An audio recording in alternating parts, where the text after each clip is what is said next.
Last year, I spent 322 days. Ötən il mən yollara 322 gün sərf etdim. 350 min mil məsafə uçdum.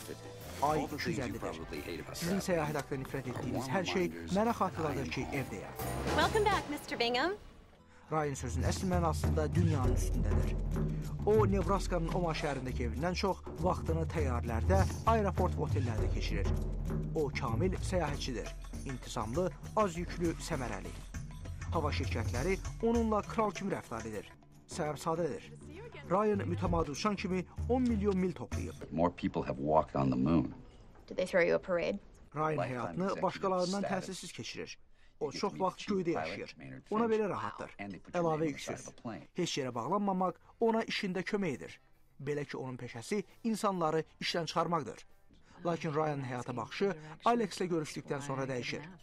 Alex onun qadın variantıdır.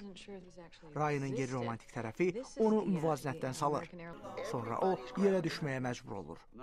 Onun şirkəti əməkdaşları işdən çıxarmaq üçün internetdən istifadə etmək qərarına gəlir. Rejissor Jason Reitman deyir ki, ilk dəfə olaraq Ryan adamlara yaxınlaşmağa başlayır.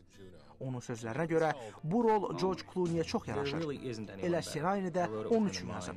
Reitmanın xarakterləri ağıllı, real və insanidirlər. Diyaloqlar mənalıdır.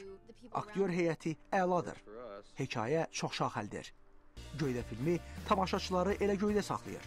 Çaşqın, nəyin baş verəcəyini və bütün bunların necə qurtaracağını bilmədən. Vaşinqtondan Əsgər Məhsümoğlu, Amerikanın səsi.